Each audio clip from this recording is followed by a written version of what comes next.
la formation repose sur quatre grands thèmes qu'on a tendance à appeler les piliers de la formation.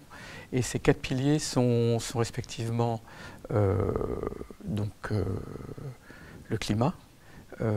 Donc le climat vu à toutes ses échelles, c'est-à-dire de l'échelle de transformation des bouleversements climatiques en cours jusqu'au climat intérieur d'un bâtiment avec toutes les échelles intermédiaires. Évidemment le bioclimatisme qui va avec, c'est-à-dire la façon de créer ce climat intérieur de la façon la moins énergivore possible.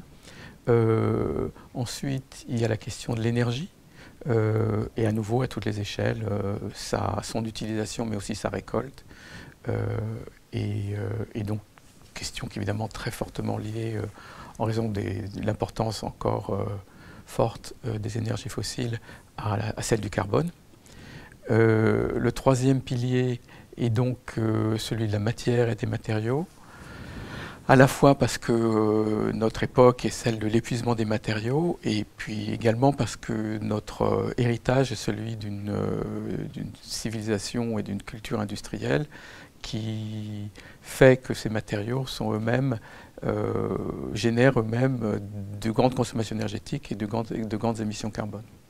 Et puis finalement, le quatrième pilier est la question du vivant non humain, question qui n'avait pas été inscrite en fait à l'ordre du jour de POCA à l'origine, mais dont on se rend compte avec la 6e extinction qu'elle est de plus en plus cruciale, aussi finalement structurante que les 3 précédentes. Et donc on essaie de combler cette espèce d'angle mort énorme de la formation des architectes.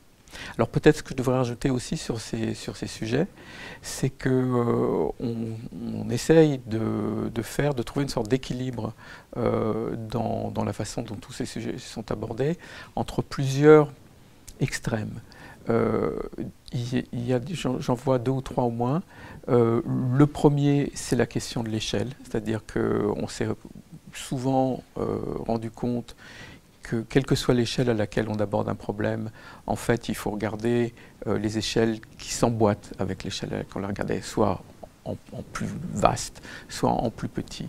Donc il y a vraiment une approche transcalaire de toutes ces questions. On les regarde aussi à la fois avec une approche prospective, mais aussi avec une approche rétrospective, c'est-à-dire que l'histoire est très importante pour comprendre ce qui nous arrive et ce qu'on va pouvoir faire.